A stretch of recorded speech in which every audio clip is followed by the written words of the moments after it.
नाजरीन आदाब। पाकिस्तान में हमारे आज के मेहमान हैं नेशनल कॉन्फ्रेंस के एक सीनियर लीडर और हाल के इंतखाब गुरेज से चौथी बार मुंतखब होने वाले मेंबर ऑफ लेजिस्लेटिव असम्बली नज़ीर अहमद खान, जिन्हें आप नज़ीर गुरेजी के नाम से जानते हैं। नज़ीर साहब, शुक्रिया कि आप आज हमारे मेहमान हैं। आपका भी बहुत बहुत शुक्रिया कि आपने हमें बुलाया। नाजरीन के दिलचस्पी के लिए ये भी बता देंगे कि आपने 1996 में पहला इलेक्शन जनता दल की टिकट पर लड़ा था, वो उन्होंने हारा था।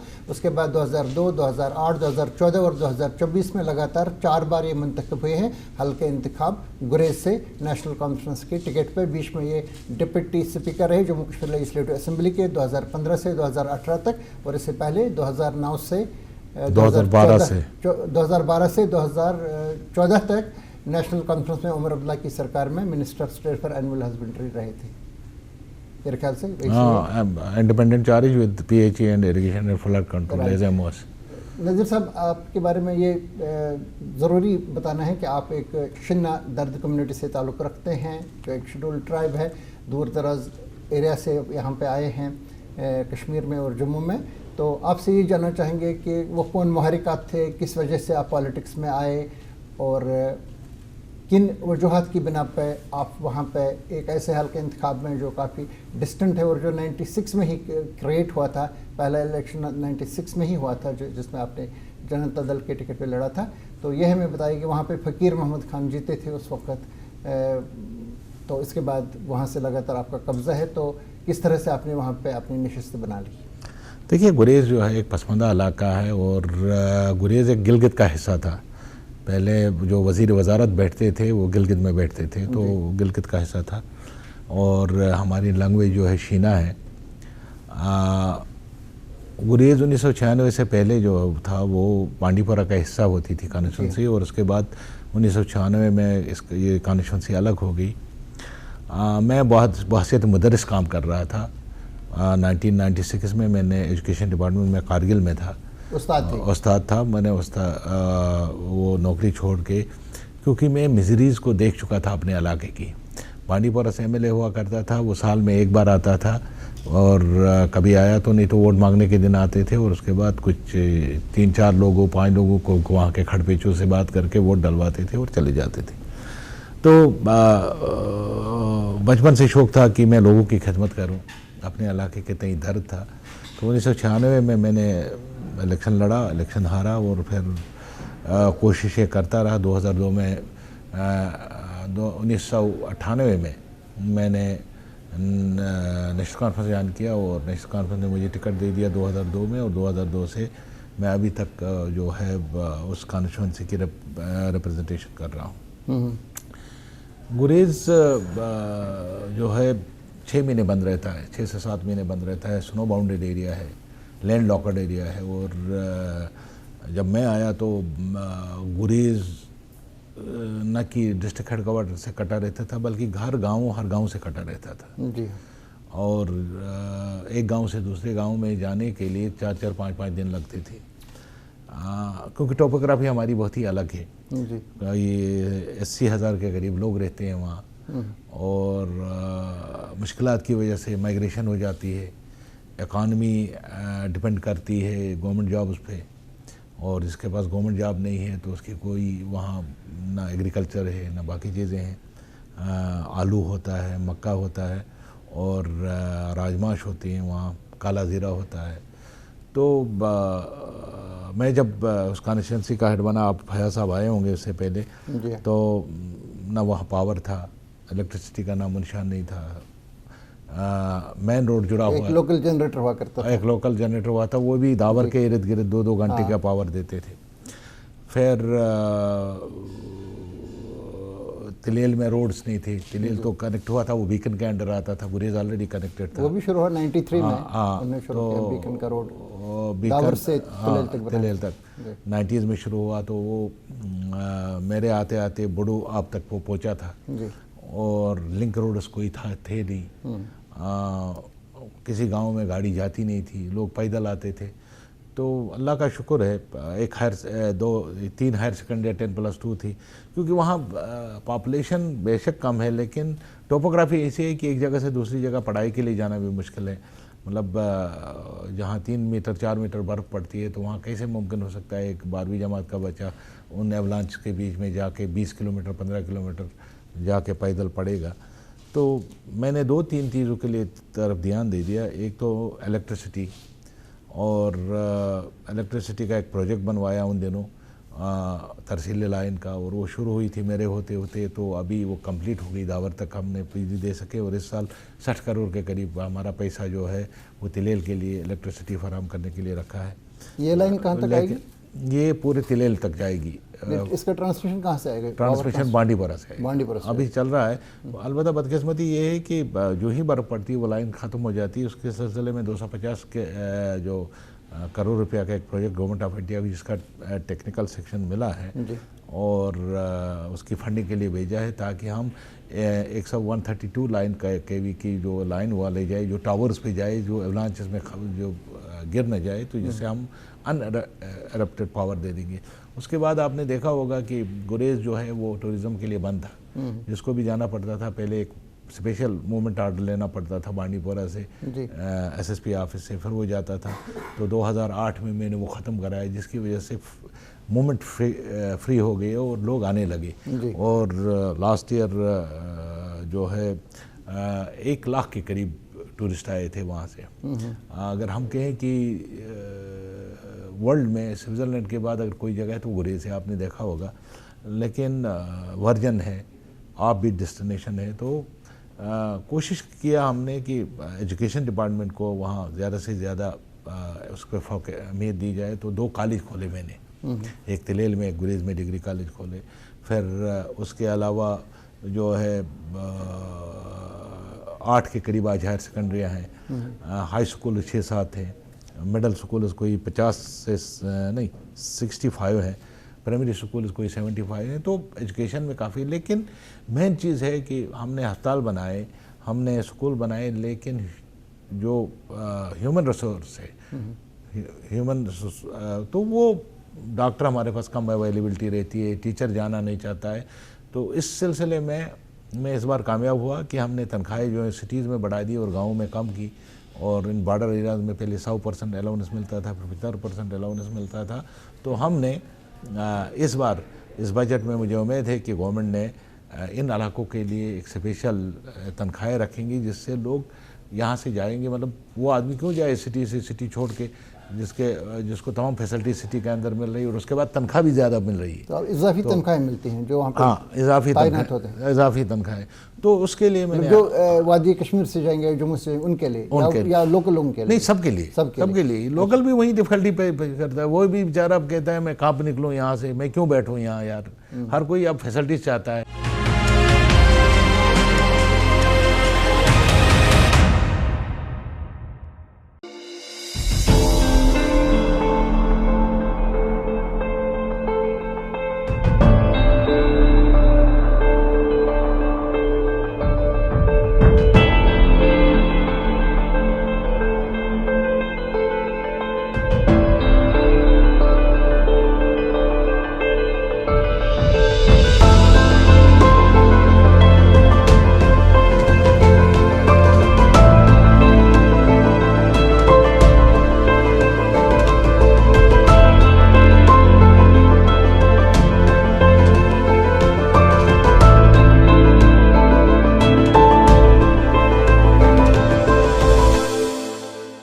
दूसरा एक प्रोजेक्ट हमने भेजा है, मुझे उम्मीद है कि गवर्नमेंट ऑफ इंडिया उस कंसिडर करेगी, जब तक ना हम उसको राउंड एरिया कनेक्टिविटी दे दें। राउंड एरिया कनेक्टिविटी इसलिए ज़रूरी नहीं है खाली लोगों के लिए, वहाँ आर्मी पैरामिलिट्री फोर्स, ये आर्मी पर्सनल्स भी रहते हैं वहाँ। एक साइड से हमारा गिलगित मिलता है, दूसरे साइड से पाक ऑक्युपाइड कश्मीर है। तो अगर खुदा न खास्ता अनटुवर्ड्स हो जाए तो आपके लिए रास्ता ही नहीं है। अभी आप दिसंबर में मिले थे नितिन गडकरी जी से दिल्ली में, जी, तो उन्होंने क्या बताया? तो उन्होंने मुझे कहा कि ये जो है नेशनल हाईवे, क्योंकि पिछले कई सालों से बंद कर रखी है ऑनरेबल पीएम ने कि अब नेशनल हाईवे बहुत बन गई, तो इसको हम स्ट्रेटेजिक रोड के तौर पर कंसिडर करेंगे और उसके पीछे मैं हूँ। अगर वो स्ट्रेटेजिक रोड तक डिक्लेयर हो गया तो एक 8 किलोमीटर की टनल बनेगी जिससे राउंड द ईयर वो खुला रहेगा। इसके साथ साथ आप अस्पताल आपने देखे, मैंने दावर में एक हॉस्पिटल बनाया और एक हॉस्पिटल बनाने जा रहे हैं हम, OPD ब्लॉक, और उसके साथ तिलेल में, बुडुगाम में बनाया, शेखपुरा में कोई 10 बेडेड बनाया, फिर गुजरान में बनाया, फिर बडौब में बनाया एक, भक्तौर में एक बनाया, कंजलवान में एक बनाया। तो छोटे छोटे, तो वहाँ ज़रूरत है, हमारी नीड है, क्योंकि वहाँ हर गांव में एक इंजेक्शन करने वाला मौजूद होना चाहिए। अगर नहीं होगा तो वो दूसरी, मतलब हम ये सोचिए कि गुरेज के नीरू में रहने वाला आके जुर्नाल में आके इंजेक्शन लगाए तो नामुमकिन वाली बात है। 5 से 6 किलोमीटर बीच का रास्ता है जो बर्फानी होता है और जहाँ बर्फानी तूदे गिरते हैं। तो एक हेल्थ सेक्टर में और एजुकेशन सेक्टर में मैंने ये किया, और साथ साथ आपने कनेक्टिविटी की जहाँ बात करें, आपने अब देखा होगा उन दिनों मैंने मुझे कितने पापड़ बेलने पड़े, ये जो टावर्स को खड़ा करने के लिए, उससे आर्मी से परमिशन लेनी थी, वो ले लिया वगैरह, उनके एतराज़ात थे। हाँ, उनके एतराज़ात थे, तो उसमें मुझे बड़े पापड़ बेलने पड़े। उसके बाद आज कनेक्टिविटी के लिहाज से आपको गुरेज में 99% ऐसे जगह हैं जहाँ टावर नस्ब है, मोबाइल फोन इंटरनेट वगैरह चल रहा है, बढ़िया चल रहा है। उसके अलावा आप तीसरी बात जो थी, विंटर में कोई सर्विस हुआ नहीं करती थी। मैंने उन दिनों नॉर्थ ईस्ट में ये सर्विस दे रहे थे, हेलीकॉप्टर की सर्विस। तो फिर मैं, उमर साहब की हुकूमत थी उन दिनों, तो मैंने फ़ाइल बनवाई, फिर पूरी रियासत के लिए बनी। वो तो गुरेज के लिए खाली नहीं बनती, वो जम्मू के बॉर्डर एरिया, ये स्नो बाउंड एरिया के, गुरेज के स्नो बाउंड एरिया से, या करना, टंगडार, मत्सिल, केरन, वडवन, दक्षिण बॉर्डर, इन इलाकों के लिए एक फ़ाइल बनवाई। लेकिन बदकिस्मती ये हुई, जो ही हुकूमत गिर गई तब तक उसमें क्वेरीज आई, उसमें नो ऑब्जेक्शंस लेनी थी, आर्मी से लेनी थी, IB से लेनी थी, JK पुलिस से लेनी थी, फिर एयरफोर्स से लेनी थी, वो सब कंप्लीट किया।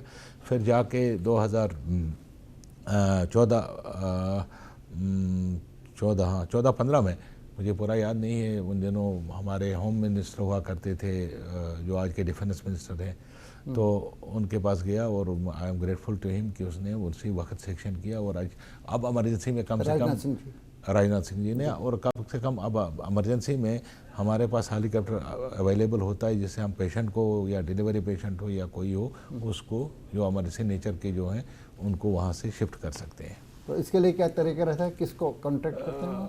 उसके लिए लिजान अफसर मुकर्रर किए, श्रीनगर में डिविजनल कमिश्नर ऑफिस में है, और बांडीपोरा में DC ऑफिस में रहता है, गुरेज में SDM ऑफिस में रहता है, तिलेल में तहसीलदार हैं।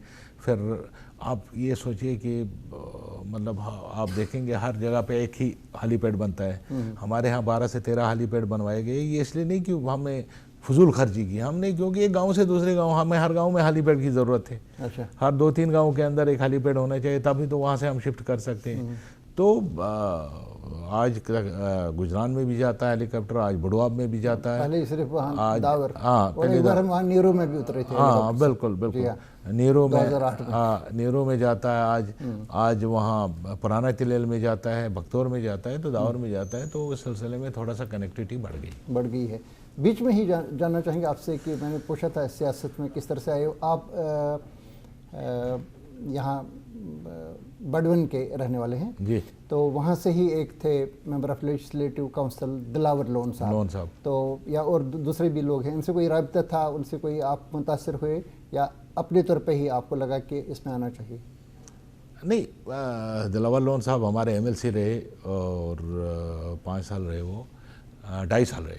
लेकिन मसला ये नहीं है कि किसकी प्रेरणा से, हमारी डिफ़िकल्टीज इतनी ज़्यादा थी कि मैं तो सिटी में पला हूँ ज़्यादा। 10+2 के बाद मैं तो मैं पहली बार जम्मू आया हूँ जब मैं 9th में पढ़ता था। अच्छा। तो यहाँ की हसल बसल को देख के, यहाँ जो लोगों की आसाइशें देख के आदमी के दिल में ख्वाहिश पैदा होती थी कि हमारे पास कब पहुँचेगी। हमने तब तक गाड़ी नहीं देखी थी। जी। मतलब हमारे पास 1 टन ही आती थी। बस का तो जब श्रीनगर में हम आके बस में बैठते थे तो हमें लगता था कि हम जी एरोप्लेन में बैठे हैं। आज जो एरोप्लेन में भी वो लगता नहीं कि हम कि कोई बड़ी चीज़ हमारे लिए मुहैया है। तो एक दिल में ख्वाहिश थी कि लोगों की खिदमत करें, लोगों का काम करें, उस गरीब इलाके के लिए कुछ करें।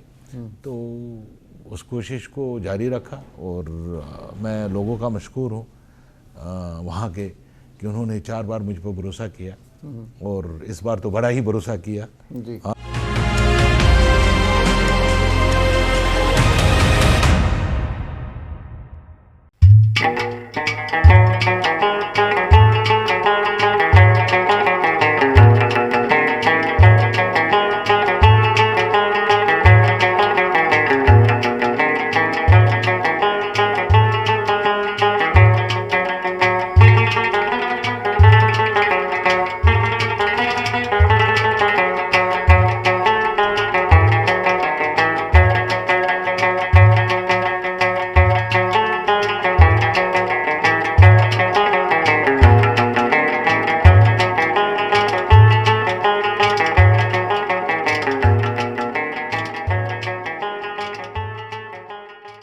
जानना चाहेंगे आपसे कि भारतीय जनता पार्टी ये उम्मीद लगाई बैठी थी कि हम 3-4 सीट से यहाँ से ले लेंगे, वादी से 3 और गुरेज वाली सीट वो गिन रहे थे, अपने खाते में डाल रहे थे। तो ये किस बुनियाद पे ये बता रहे थे कि वहाँ से बीजेपी का उम्मीदवार मंतखब होगा?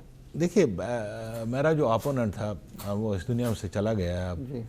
तो उसने बीजेपी ज्वाइन किया। बीजेपी ज्वाइन करने के बाद उसका कोई वोट चंक था कुछ जो उसके पास था। तो अच्छा था, फर्क तो कम ही रहा, 11 से वोट का फर्क रहा। वहाँ वोट भी कम है ना। हाँ, वोट भी वो 1275 1300 वोट यहाँ के 13,000 से ज़्यादा वोट माने जाएंगे। तो उसने जब ज्वाइन किया तो उसके बाद डीडीसी इलेक्शन हो गए तो उसने अपने बेटे को खड़ा किया। अच्छा। जब लोगों ने वोट डाला उन दिनों तो उसको डीडीसी सीट मिल गई तो उनकी एस्पिरेशंस बढ़ गई बीजेपी की। भाई अगर हम डीडीसी जीत सकते हैं वाई नॉट असेंबली क्यों नहीं जीत सकते। तो उन्होंने कोशिश की बहरहाल, लेकिन लोगों ने नकार दिया। वहाँ के लोगों ने कहा नहीं, आप हमारी डिफिट नहीं बैठते हैं। तो वो एक चीज़ थी कि जिससे बीजेपी उसके पीछे थी कि ये सीट हमारी है, क्योंकि डीडीसी सीट जीत गई थी। वो उसका बेटा जीत गया था डीडीसी से, वहाँ से था। तो कहने का मतलब ये है कि एक पॉलिटिशियन के तौर पर मैंने काम नहीं किया, मैंने एक खिदमतगार की तरह काम किया। आप यकीन नहीं करेंगे, वो कोई भी दिन नहीं होता है श्रीनगर में जब मैं होता हूँ तो 5-6 अस्पतालों में रोज़ जाना, फिर पेशेंटों को देखना। मैं करता कुछ नहीं हूँ उनके लिए, मेरे हाथ में उतना नहीं है कि लेकिन जाता हूँ, पूछता हूँ, डॉक्टर को फ़ोन करता हूँ, उनकी मिजाज पुरसी पूछता हूँ। और मेरे इलाके की बदकिस्मती कि मास माइग्रेशन की वजह से मुझे 5-7 कॉन्स्टिट्यूंसियां देखनी पड़ती है। कुछ लोग कंगन में आबाद है, कुछ बांडीपुरा में आबाद है, कुछ बडगाम में आबाद है, कुछ मुजगुंड में आबाद है, इवन टांगमार्ग में आबाद है। तो अब एक का पोल ढूंढना पड़ता है, बिजली का पोल मुझे कंगन के लिए, दूसरे का बांडीपुरा के लिए, तीसरे का बडगाम के लिए। तो मैं ये कहूँगा कि होल कश्मीर जो है मेरी कॉन्स्टिट्यूंसी है। तो गुरेज के लोग हमें ये बता रहे हैं कि ये जो यहाँ से मुंतखब होते हैं, पोजीशन हासिल करते हैं एसटी के इस पे आधार पे, तो ये लोग यहाँ पे फिर आबाद ही हो जाते हैं, बर्बाद रह जाते हैं। तो ये कहते हैं कि ये बाद में चले जाते हैं, श्रीनगर जम्मू रहते हैं और बहुत ज़्यादा तवज्जो हमारी तरफ नहीं दी जाती। क्या ये बात सही है? देखिए, जहाँ जो भी वहाँ से अफसर बनता है, हर कोई अपने बच्चे को अच्छी से अच्छी स्कूल में पढ़ाना चाहता है, हर कोई फैसिलिटी को अवेल करना चाहते हैं। अगर मिसाल के तौर पर हम कहेंगे टीचर यहाँ आएगा, वो गलत बात है। अब कोई केएस करके कहाँ वो गुरेज में पोस्टिंग रहेगा, आईएएस करके कहाँ गुरेज में पोस्टिंग रहेगा। मिसाल कोई सर्जन है तो एक पोस्ट है तो एक ही रहेगा, बाकी 4 सर्जन है तो वो रियासत के मुख्तलिफ हिस्सों में काम करेंगे। ये कहना कि यहाँ से भाग जाते हैं, वहाँ की मुश्किलात ऐसी है जिसकी वजह से लोगों को भागना पड़ता है। मतलब अगर आप इस वक्त वहाँ बीमार होगा और आप उसको वो 1 करोड़ रुपया भी होगा तो वो श्रीनगर नहीं पहुंचा सकेगा, जबकि आप अगर बांडीपुरा में बीमार होगा तो 100 रुपया वो ऑटो को सोमो को दे देगा और श्रीनगर पहुंच जाएगा। तो वहाँ की मुश्किलात की वजह से लोग माइग्रेशन करते हैं। अच्छा। दे आर नॉट हैप्पी, वो खुश नहीं है कि हम यहाँ आके बसें, वो सब रो रहे हैं, नहीं करना चाहते हैं लेकिन मजबूरी है, उनकी मजबूरी है, क्योंकि उनको ट्यूटर नहीं मिलता है बच्चों के लिए विंटर में, उनको अच्छा डॉक्टर तो मैसर फैसिलिटीज नहीं बढ़ाते हैं आप? फॉर एग्जांपल देखिए, हॉस्पिटल है, मैं आपको मैं बताऊंगा। पिछली बार मुझे बांडीपोरा से एक आदमी ने फ़ोन किया कि मेरी बेटी बीमार है, दर्द ज़े में मुब्तला है, उसको कह रहे श्रीनगर ले जाओ। ये बांडीपोरा डिस्ट्रिक्ट अस्पताल की बात कर रहा हूँ। एक हो गया नॉर्मल चीज़ें डील करना, वो तो हो जाएंगी, लेकिन आपकी कॉम्प्लिकेसी होगी। तो हाउ यू इमेजिन कि आप वहाँ से उठा के विंटर में आप ला सकोगे? अगर हम हेलीकॉप्टर भी भेज सकेंगे तब जब मौसम साफ़ होगा, मौसम ही ख़राब होगा तो मर गई। आपको छोटी सी कहानी सुनाता हूँ, उसके बाद आपका अगला सवाल लेता हूँ। मैं और सैफुल्लाह मीर साहब मार्च के महीने में यहाँ थे जम्मू में, ये 2010 की बात है। तो वॉक कर रहे थे, शाम को वॉक कर रहे थे कश्मीर जम्मू यूनिवर्सिटी में अंदर। तो मुझे इतने में मैं वॉक शुरू किया था, फ़ोन आ गया। ये लॉ मिनिस्टर थे उस वक्त? नहीं, ही वाज एमएलए। तो फ़ोन आ गया मुझे, कहा गुरेजी साहब मेरी, वो रोते हुए फ़ोन कर रहा है, कह रहा है मेरी भांजी बीमार है, दर्द ज़ेह में मुब्तला है, उसको किसी तरीके से आप उठाओ जी, हेलीकॉप्टर भेजो। अच्छा, मुझे अरेंज करने में कोई पौना घंटा लगा। डिविजनल कमिश्नर साहब से बात, डीसी साहब से बात, फिर बीएमओ गुरेज से बात, फिर एसडीएम गुरेज से बात, फिर एयरफोर्स से बात, और करते करते पौना घंटा लगा कोऑर्डिनेट करने में। और मैंने सुबह का टाइम दे दिया कि 8 बजे आपको हेलीकॉप्टर पहुंचेगा। अब मैं उसको फ़ोन कर रहा हूँ, 8 बजे हेलीकॉप्टर पहुंचेगा और आप अपनी भांजी को उठा सकते हो वहाँ से। अब मैं आसमान की तरफ देख रहा हूँ तो मुझे सैफुल्लाह मीर साहब कहने लगे, कहा अब क्या देख रहे हो? मैंने कहा यार मैं दुआ कर रहा हूँ, अब मौसम साफ़ रहना चाहिए। मैंने हेलीकॉप्टर तो इंतज़ाम किया, लेकिन मौसम ख़राब नहीं रहना चाहिए। तो वो दर्द ज़ेह में मुब्तला है बेचारी। उसने कहा गुरेजी साहब वो दर्द ज़ेह में मुब्तला नहीं है, आप हो, जो आपकी हालत में देख रहा हूँ ऐसा लग रहा है कि दर्द ज़ेह में आप मुब्तला हो। तो कहने का मतलब ये है कि आप, ये आपका सवाल जो है कि वहाँ फैसिलिटीज़ डेवलप करें, कितनी करें? फिर तो हमें हर गांव में डॉक्टर रखना है, हाँ, हर गांव में ऑपरेशन थिएटर रखना है। अगर मैं दावर में ऑपरेशन थिएटर रखता हूँ, मुझे बताओ गुजरात से पेशेंट है, उसको आने में 45 किलोमीटर रखते हैं गुरेज तक। हाउ इट इज़ पॉसिबल कि वो कंधे पे लेके उसको, अब मैंने वहाँ थोड़ा वो मशीनें रखी हैं तो उस वजह से रास्ते साफ़ किए जाते हैं, वरना सुनो क्लियरेंस पूरी तरह हो जाता है, लोकली हो जाता है। लोकली मैंने मैकेनिकल एक सब डिवीज़न वहाँ कायम करके 10-12 मशीनें रखी, जिससे वो भी अगर एवलांच का ख़तरा नहीं होगा तो तब वो मशीनें निकल के उसको साफ़ करती है और लोकल रोड्स जो हैं आजकल ओपन रहते हैं।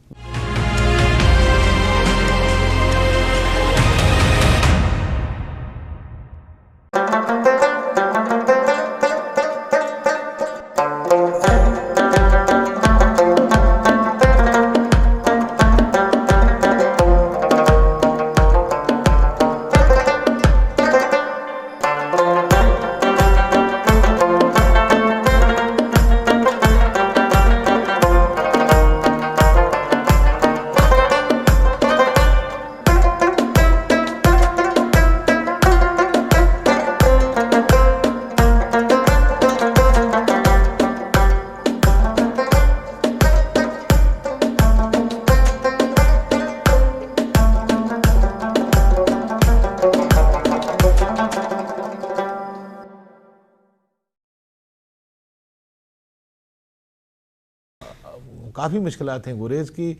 यहाँ के एमएलए और गुरेज के एमएलए में आसमान और ज़मीन का फ़र्क है। यहाँ के एमएलए के पास 3-4 चीज़ें हैं।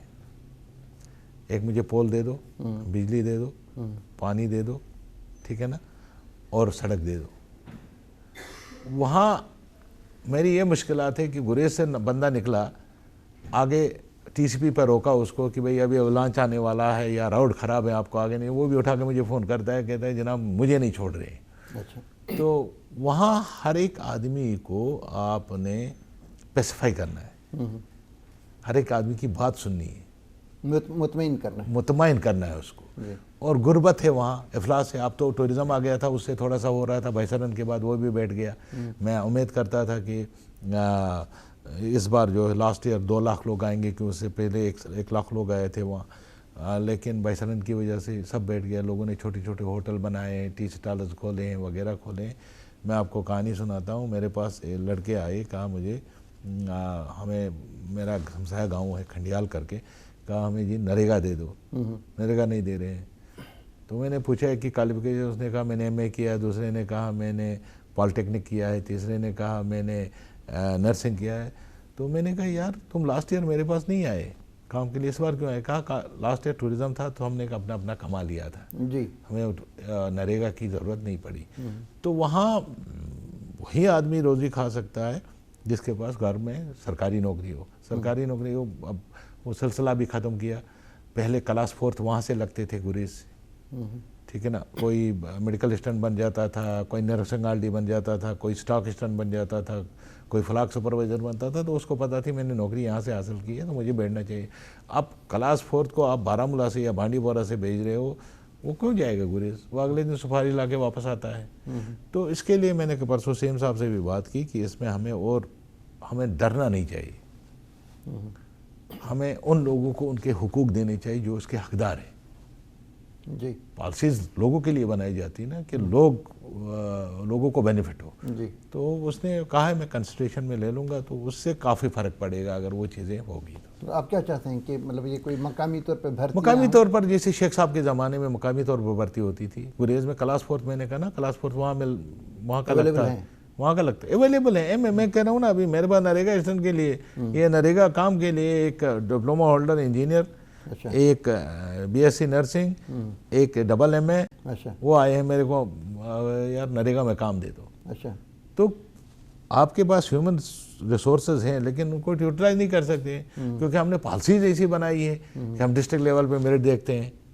भाई आप डिस्ट्रिक्ट लेवल पे आप मेरिट देखोगे तो वो 10 दिन बैठेगा, 20 दिन घर आएगा। लोकल लड़का लगाओगे तो वहाँ ही पढ़ाएगा कम से कम। कॉन्ट्रेक्चुअल पे मैं नहीं कह रहा हूँ कि उसको मैं चूज़ करूँगा, मेरिट लोकल लेवल पे बनाओ, तहसील सब डिवीज़न लेवल पर, गुरेज सब डिवीज़न लेवल पे बनाओ मेरिट, उसमें जो मेरिट में आ जाएगा वो जाएगा। तो इस सिलसिले में मैं काम कर रहा हूँ, देखता हूँ मैं कहाँ तक कामयाब होता हूँ। तो ये कहना कि गुरेज में 20 साल में आप गुरेज को नहीं बदला सकते। 20 साल में आपको बांडीपोरा में एमएलए बने हुए 47 में बन गया है जेल बाबा, अभी भी वो पानी के लिए तरस रहे हैं। तो आप गुरेज को कैसे ये कहोगे कि 20 साल में? और गुरेज की प्रॉब्लम्स ये भी है, हम समर्स में बनाते हैं, आपके 5 महीने का वर्किंग सीजन है, हम समर्स में पाइप दबाते हैं, विंटर में हम उखाड़ते हैं क्योंकि वो जाम हो जाती है, -20 -30 टेम्परेचर जाता है। तो वहाँ काम करना बड़ा डिफिकल्ट है। तो टूरिज्म सेक्टर में, क्योंकि अब ये एक टूरिस्ट अट्रैक्शन के तौर पे उभर रहा है सारा गुरेज, पर्टिकुलर दावर एरिया सारा, तो अब काफ़ी लोग वहाँ पे जाने लगे हैं। हालांकि इसमें एक धचका लगा इस साल का जो जिसका आपने जिक्र किया। तो अभी कोई फैसिलिटीज़ बना रही हैं हमारा जो महकमे सयाहत है, कोई फैसिलिटीज़ बना रहे हैं? हमें अब आए हुए 1 साल हो गया और गुरेज आपने कहा ना, गुरेज में भी Tulail area is more beautiful than Gurez. जी हाँ, अगर नेचुरल के हिसाब से एक तो हो गया हमने बिल्डिंगें बनाई, फिर वो कोई आज देखने नहीं आता है। आप अगर गुरेज से तिलेल की तरफ जाओगे तो वहाँ आप देखोगे बहुत सारी चीज़ें, मतलब तो मैं ये कह रहा हूँ कि फैसिलिटीज़ क्रिएट करना, इस बार जो आप कह रहे हो फैसिलिटीज़ क्रिएट करने की बात कर रहे हो, मैं एक रोड बना रहा हूँ, जवडारा रोड जी, बरनाई जवडारा रोड, कोई 45 करोड़ का इस बार सेक्शन हुआ है वो। और अगर वो बन जाए तो पूरा गुरेज तिलेल इलाका उसमें खपत होगा। वो खाली जवडारा विलेज के लिए वो रोड नहीं होगा। टूरिज्म सेक्टर में आप देखोगे विश्नासर, गाड़सर वगैरह लोग तरसते हैं वहाँ जाने के लिए। अब आपको पता होगा, मैं जवडारा पहुँच गया, वहाँ से 2 घंटे में आप विश्नासर गाड़सर पहुँच सकते हो, हाँ सतसर पहुँच सकते हो। तो तिलेल की इकॉनमी उस पर डिपेंड हो जाएगी, उस जवडारा रोड पे जो है। जहाँ तक बेसिक फैसिलिटीज़ का ताल्लुक है, इस बार इन्होंने 250 करोड़ के प्रोजेक्ट भेजे थे गवर्नमेंट ऑफ इंडिया को कि इसमें फंडिंग करें। मुझे उम्मीद है अगर वो आ गया तो वर्ल्ड क्लास वहाँ टूरिस्ट फैसिलिटीज़ हम क्रिएट कर सकते हैं टूरिज़्म में। तो मुझे उम्मीद है ऑनरेबल सीएम साहब बड़े इसमें आप देख रहे हो, कभी वो आप लोग भी कभी मजाक उड़ाते हो, उमर अब्दुल्ला स्केटिंग कर रहा है, उमर अब्दुल्ला बम्बई में दौड़ रहा है, और हमारे अपोनेंट्स भी, जर्नलिस्ट भी उसके पीछे लगे होते हैं, देखो जी उमर अब्दुल्ला को यहाँ होना चाहिए था। वो क्यों कर रहे हैं? वो साइकिलिंग कर रहे हैं कभी जाके पहलगाम में, वो इसलिए कर रहे हैं कि दुनिया को बावर करे कि भाई यहाँ हालात ठीक है, आप आ जाओ और घूमो फिरो और यहाँ की इकानमी हमारी बूस्ट होगी और आपका जो है आपको एक ऐसी जगह देखने को मिलेगी जो आपने ज़िंदगी भर नहीं देखा होगा। तो चीफ मिनिस्टर इस पे लगे हुए हैं कि टूरिज़्म को फिर से दोबारा से बहाल किया जाए, उसकी शान को बहाल किया जाए, ताकि हमारे जो हैं, अब बदकिस्मती ये है पहले जो डंडोरा पीटते थे कि हालात यहाँ ठीक हैं, हमने ठीक कर दिए, वो आप कह नहीं सकते हैं। उनका काम था कहना कि पूरे मुल्क के लोगों को जाओ, कश्मीर इज़ नाउ सेफ जी, मगर वो कह नहीं सकते। एक तरफ से डंडोरा पीटते हैं कि अमन है, खुशहाली है, दूसरी तरफ से वो इतना भी नहीं कह सकते हैं कि भाई जाओ कश्मीर घूम के आ जाओ।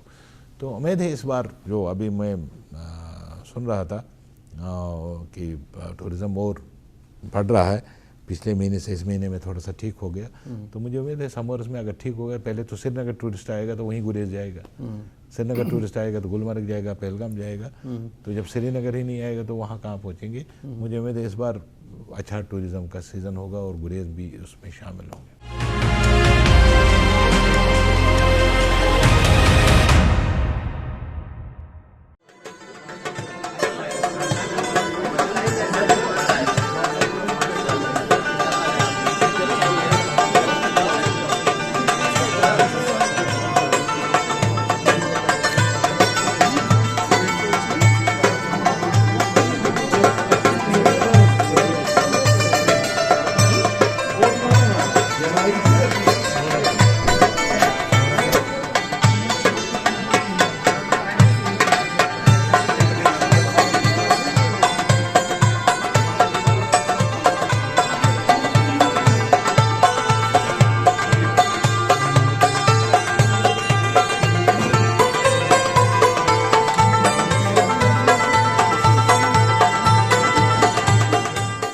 अभी कोई अच्छे पाए कि कोई होटल्स वगैरह वहाँ बन चुके हैं? बहुत अच्छे होटल बने हैं और बहुत अच्छे होटल बन रहे हैं। एक तो कोई 15-16 करोड़ रुपए का होटल बना रहा है वहाँ, 2 होटल्स बन रहे हैं और मुझे अगले साल उसकी इनाग्रेशन करेंगे वो। और टेंटेड अकोमोडेशन बनाया है लोगों ने, फिर होम स्टेज हैं, अच्छा, वो भी बनाए हैं लोगों ने। अच्छा, तो काफ़ी काम हो रहा है, मैं नहीं कहूँगा, लेकिन गुरेज को बचाने की ज़रूरत है।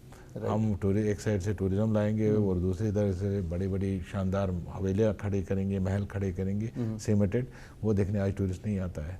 मुझे माफ़ करे, टूरिस्ट आता है तो किसी घर में बैठने के लिए, वो उनके कल्चर को देखने आता है, उनकी सीनिक ब्यूटी को देखने आता है। तो इसलिए लिहाज से नज़ीर साहब, आप गुरेज को बचाने के साथ साथ नेशनल कॉन्फ्रेंस को बचाने का भी काम कर रहे हैं। एक आउटस्पोकन पॉलिटिशियन है और जहाँ पे बहुत सारे लोग इसी में अपनी बेहतरी समझते हैं कि खामोश रह जाए, आप नहीं रहते हैं, आप बोलते हैं, बयान दे देते हैं। जैसे कि मैं रेफरेंस दूंगा जो आगारुल्लाह हैं, जो एक मुनहरिफ तो मैं नहीं कहूँगा, एक डिसिडेंट हैं, नेशनल कॉन्फ्रेंस के साथ ये भी वाबस्ता हैं, लेकिन जो उनके बयानात वगैरह हैं वो नेशनल कॉन्फ्रेंस के साथ थोड़ा सा कॉन्फ्लिक्ट में है कई चीज़ों को लेकर के। लेकिन इसमें आपकी पार्टी के बहुत सारे लोग खामोश हैं, लेकिन आपने बयान दे दिए, आपने कहा कि ये जो कुछ भी है नेशनल कॉन्फ्रेंस की वजह से है, नेशनल कॉन्फ्रेंस की वजह से नहीं है। ये आपको कोई बता रहे हैं कि इस किस्म का बयान देना चाहिए, आपको लग रहा है अपनी ज़मीर की आवाज़ पे बता? देखिए, अगारुल्लाह सब मेरे दोस्त हैं, दोस्त ही नहीं बल्कि हम कुलीग्स हैं, और कुलीग्स में भी अच्छे दोस्त हैं। हमने इकट्ठे सफ़र शुरू किया तो काफ़ी क्लोज़ रहे, क्योंकि उनकी मेरी उम्र में ज़्यादा फ़र्क नहीं था, तो so we are very close rather. मैंने ये नहीं कहा कि वो नेशनल कॉन्फ्रेंस की वजह से बने, खुद बने। मुझसे एक सवाल किया गया कि आप बताइए, अगारुल्लाह साहब ये बता रहे हैं तो आप क्या बोल रहे हैं? मैंने कहा ना मेरा बोलना माने रखता है, ना अगारुल्लाह साहब का माने रखता है। माने रखता है बात हमारे प्रेसिडेंट और वाइस प्रेसिडेंट की, उमर अब्दुल्ला साहब और फारूक अब्दुल्ला साहब। वो जो कहेंगे पार्टी की लाइन वही होगी, न मेरे कहने से ना अगारुल्लाह साहब के कहने से कोई फ़र्क पड़ने वाला है। मैंने ये बात कही थी, वो मेरे दोस्त हैं और पार्टी के रुकन हैं, पार्टी के साथ चलते हैं। हम कभी मैं भी इख्तलाफ रखता हूँ पार्टी की बात से कि ये ठीक नहीं है, ये ठीक है। तो अब ऐसा नहीं होता, एक चीज़ है, दावत ही नहीं, इसे दूर रखा गया वर्किंग कमेटी की मीटिंग से भी जो हाल ही में हुई। वो तो पार्टी लीडर उमर साहब ने क्या सोच के किया हो, भेजा है, मुझे अभी तक ये भी पता नहीं कि उसको बुलाया गया था नहीं बुलाया गया था। लेकिन जहाँ तक सवाल है, पार्टी घर होती है, घर के अंदर हम कुछ भी करते हैं जी। घर से बाहर जाके अगर मैं क्रिटिसाइज अपने बाप का करूं कि मेरा बाप ठीक नहीं है, मेरा बाप पैसा है, तो नेचुरली बाप के दिल में दर्द होगा कि भाई इसको बच्चे को मेरे पास आके कहना चाहिए था, बनस्बत मार्केट में जाके या हमसाये के घर में जाके कहना। तो अगरवाला साहब की बात जो है वो बनस्बत ही बाहर ग्राउंड में कहने के, पार्टी फॉर्म्स में कहता, पार्टी के अंदर कहता, हम साथी थे, हम और वो आउटस्पोकन आदमी है, वो बोलते भी हैं और उमर साहब उनकी बात सुनते थे भी। उतनी हमारी बात का वजन नहीं होता था जितना अगरवाला साहब की बात का वजन होता था। चीफ स्पोक्सपर्सन थे, चीफ देखिए अहम मुद्दों पर रहे। देखिए वो भी 4 बार जीते, 3 बार जीते, मैं 4 बार जीता। तो मैं भी एमएलए हूँ, वो भी एमएलए है, उसमें कोई खुसूसियत नहीं है या मुझ में कोई खुसूसियत नहीं है, उसमें नहीं है, वो यार कुलीग्स। बट थिंग इज कि उसको ज़्यादा वजन दिया जाता था पार्टी के अंदर, उसकी बात को मानी रखती थी। जो अभी मैं एक इंटरव्यू सुन रहा था कि कुछ लोग उसको मिनिस्ट्री मांगने भी चाहते थे कि हमें मिनिस्टर बना दो, तो उससे आपको बात जाहिर होता है कि उमर साहब और फारूक साहब कितनी उसकी बात का को अहमियत देते थे। तो जिसकी बात को ज़्यादा अहमियत हो तो उसको फिर जो अहमियत दे रहा है उसको जाके तो कह सकते हैं कि भाई तुम ये लाइन हमारी थी, तुम इस लाइन से मुनारिफ होगी, या तुम ये चीज़ नहीं कर रहे हो, इसको हमें ऐसे चीज़ सजेशन देना कि हम ऐसे कर रहे हैं। तो उस सिलसिले में मैंने कहा था, बाकी अगरवाला के साहब और पार्टी लीडरशिप में क्या है आई डोंट नो। मैंने एज ए कुलीग उसको कहा था कि किसी ने मुझे सवाल किया अगरवाला साहब ऐसे, मैंने कहा नहीं, अगरवाला साहब और मेरी बात कोई मानी नहीं रखती, मानी रखती है तो उमर अब्दुल्ला और फारूक अब्दुल्ला साहब की बात रखती है। तो बाकी मुझे कोई ज़ाती नहीं है, आज भी हमें मिलते हैं तो बड़े बेबाक अंदाज में मिलते हैं। He is friend of mine और rather he is younger brother to मी।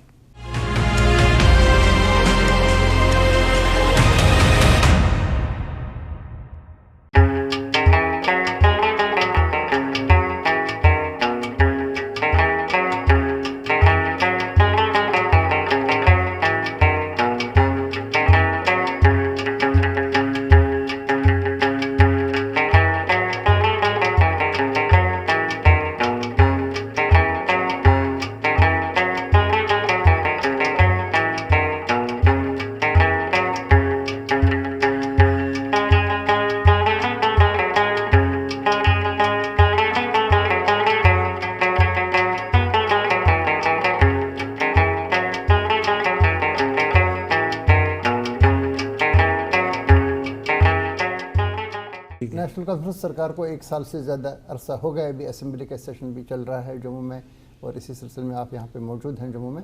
तो इसमें बहुत सारे लोग ये बता रहे हैं, बल्कि इनकी ये शिकायत है कि नेशनल कॉन्फ्रेंस ने जो वादे किए थे अपने इंतखाबी मंशूर में, आप चूँकि यहाँ पे हैं, ज़ाती तौर पर भी हैं, लेकिन पार्टी की भी आप नुमाइंदगी हम समझते हैं आप कर रहे हैं। तो इसमें ये लोग बता रहे हैं कि उन्होंने अपने वादे नहीं किए। फॉर एग्जांपल रिजर्वेशन का मसला था, जो ओपन मेरिट कैटेगरी के लिए उन्होंने वादा किया था, हम उसका रिव्यू करेंगे, उसका इंसाफ दे देंगे लोगों को, रैशनलाइज करेंगे। ख़ासतौर से एक बड़ा मसला है। दूसरा एम्प्लॉयमेंट को लेकर के लोग ये बता रहे हैं कि मुलाजमतें ये मुहैया नहीं कर रहे हैं। जब हम उनसे बताते हैं कि सरकार हर एक को मुलाजमत मुहैया नहीं कर सकती, तो ये दे रहे हैं उन हज़ारों वैकेंसीज़ का रेफरेंस जो खाली पड़ी हैं हर एक हॉस्पिटल में, कॉलेज में, जो भी सरकारी महकमा आप ले लेंगे, जगहें खाली पड़ी हैं। ये कह रहे हैं कि ये भर्तियाँ क्यों नहीं कर रहे हैं। देखिए, जहाँ तक आपने सवाल किया कि आपने अपने मंशूर पे जो रखा था, जो बातें रखी थी, वो अभी तक पूरी नहीं की। मेन जो बातें थी, जिसमें 1-2 रोज़ की बात होगी, हमने रेजोल्यूशन पास किया, असम्बली में भी किया, फिर कैबिनेट में भी किया, स्टेट का हो चाहे स्पेशल स्टेटस का हो। उसके अलावा भी मैं कल हैरान हुआ जब मैं प्री बजट मीटिंग में था, जब मुझे इन्फॉर्मेशन मिली कि हमारे यहाँ 15,000 लड़कियों को मरीज असिस्टेंस दी जाती थी जी, और टुडे आज तक हमने इस साल में 45,000 लड़कियों को मरीज असिस्टेंस दी थी। 15,000 कहाँ, 45,000। और पैसा भी बढ़ाया है। और पैसा भी बढ़ा है। जी। अब ये बातें बाहर नहीं आती हैं, ये या तो हमारी नाकामी है या हमारी कमज़ोरी है कि हम उन बातों को जो ये हुकूमत कर रही हैं लोगों तक पहुंचा नहीं सके। नज़ीर अहमद खान गुरेज़ी साहब, आपका बहुत बहुत शुक्रिया। आज आप तशरीफ़ लाए, हमारे साथ बात की, आपने रोशनी डाली मुख्तलिफ़ मौज़ूआत पर करने को, ताकि आप और भी मौज़ूआत पर रोशनी डालेंगे। आपका बहुत बहुत शुक्रिया। बहुत बहुत शुक्रिया।